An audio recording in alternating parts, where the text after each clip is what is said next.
Hello everyone, I'm Benjamin Contreras, and welcome back to the Jasper Cat Production Show. And I'm recording this as it is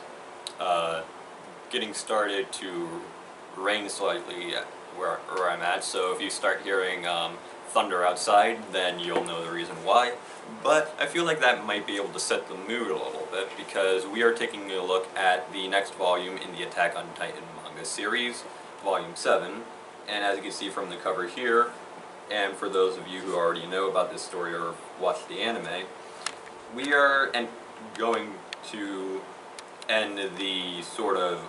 forest arc, as I've decided to call it.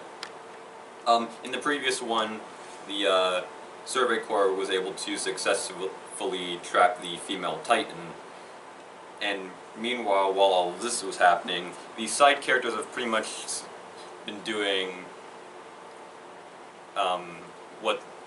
they were told to do. They're still standing in the trees, making sure that no Titans are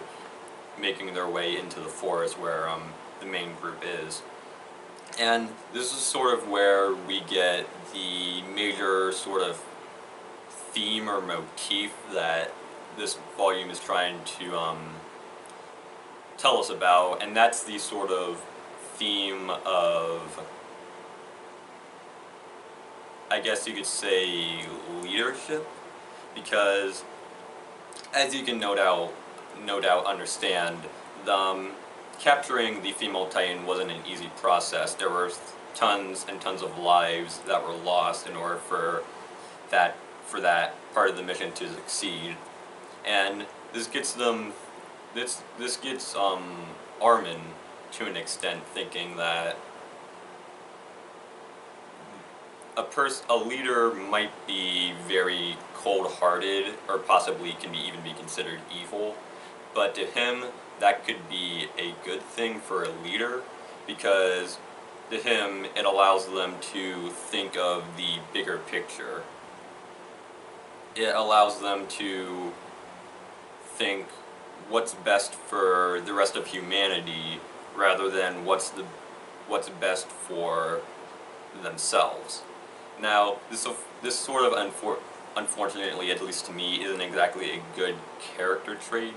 for someone to have, but in this kind of world where where sacrifice is inevitable for the sake of humanity surviving, I could sort of understand what they're trying to say. Anyway, after some more conversation is held about the female Titan and the fact that whoever this person is definitely a spy who was most likely with them during the entire launch of the Survey Corps into the outer wall and outside the walls. It unfortunately doesn't exactly end well, as the female Titan decides to make a humongous shriek that alerts several Titans, some of them possibly being abnormal Titans, to all target her, while the rest of the group are trying to fend them off. But unfortunately, that doesn't go out well, as there are way more Titans there than there are soldiers, and the female Titan is eaten by the rest of the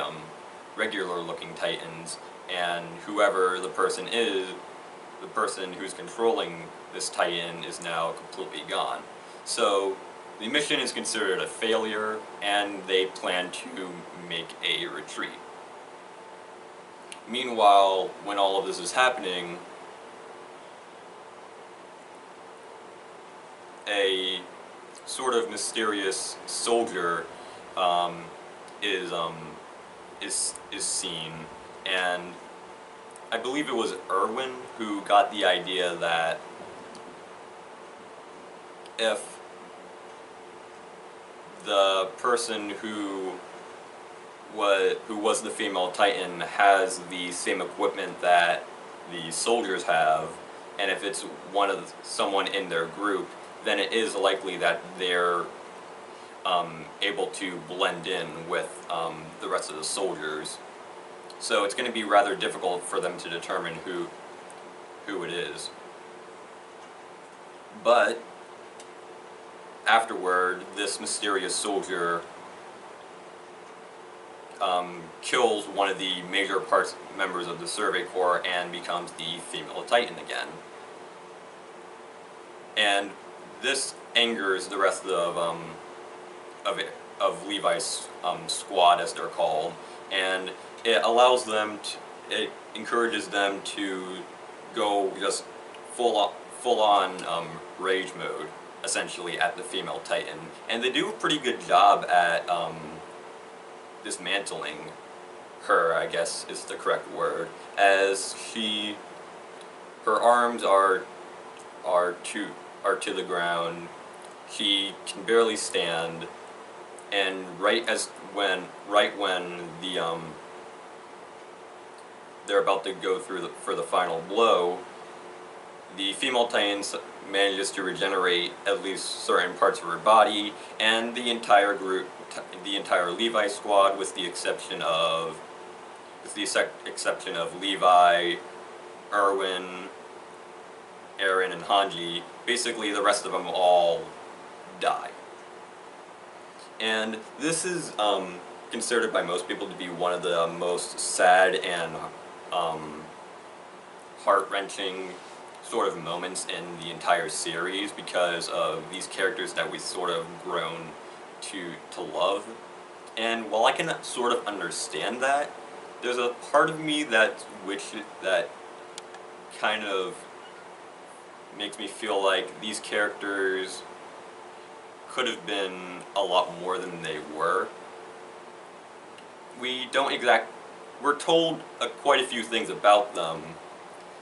from the perspective of Eren, as he was sort of the reader's eyes when he was with Levi's squad. But other than that, we're only told a couple of things about them. We were told by Levi in the previous volume how the fact that they don't trust many people is the reason why he recruited them into his squad. We're told a few other vague things in conversations with them. But other than that, I feel like we should have been told even more about them, because if they want us to really care about these characters dying, it's almost like the same problem I had with the very first volume, where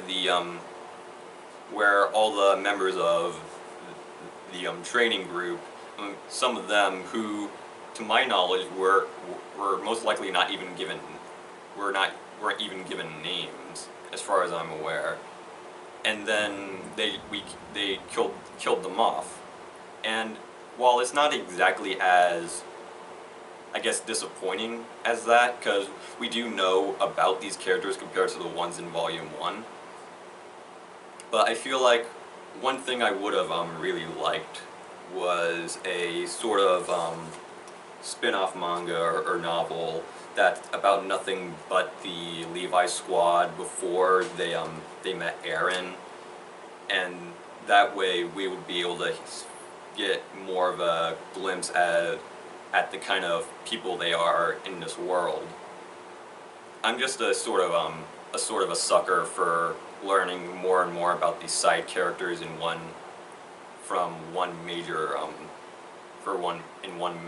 major story, I guess, like you could say. So that's probably it. But anyway, after the Levi squad dies, Eren becomes infuriated, and of course, as you can tell from the front cover, becomes his own Titan form. And while he does do a pretty decent job fending off fighting the female Titan, she is still able to beat Eren to the point where she actually kicks his entire head off, so that we would be able to actually see Eren where he would usually be, in the back of the Titan's neck. And then the female Titan presumably eats Eren, and during this time we actually see Mikasa go after the female Titan to save Eren, which is understandable. But at the same time, Levi also joins her to help, and they're able to subdue the. They're able to quote unquote beat the female Titan and rescue Eren, and afterward we see them returning to where they first came from, the entire Survey Corps, with, of course, many casualties, and what many people as presumed to be absolutely nothing learned or found out about the Titans from this mission, which, of course, shows us the reason why many of the townspeople don't exactly respect the Survey Corps, because they feel like they're putting funds in this group that isn't really doing much to protect humanity and is pretty much giving up lives for information that 9 times out of 10 they never actually get. But one thing I believe I noticed in this volume, if I'm correct, were some of the children in the crowd that was gathered around the Survey Corps.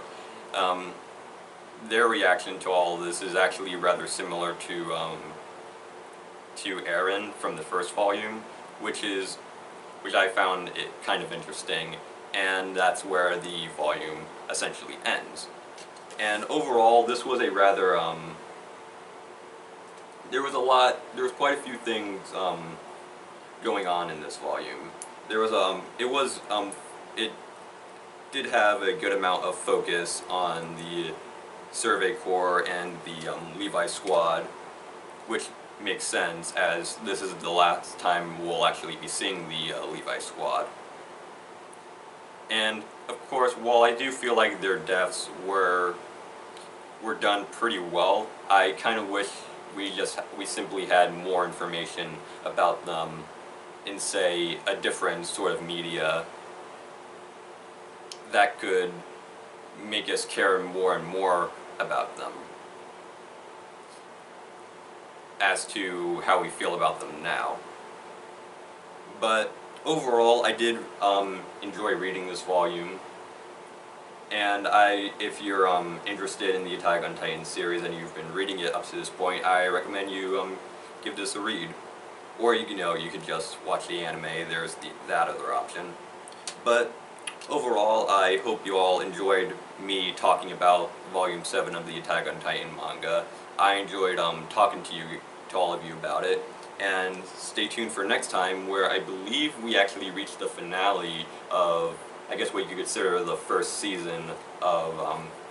the Attack on Titan manga with Volume 8. So until next time, I'm Benjamin Contreras, and bye.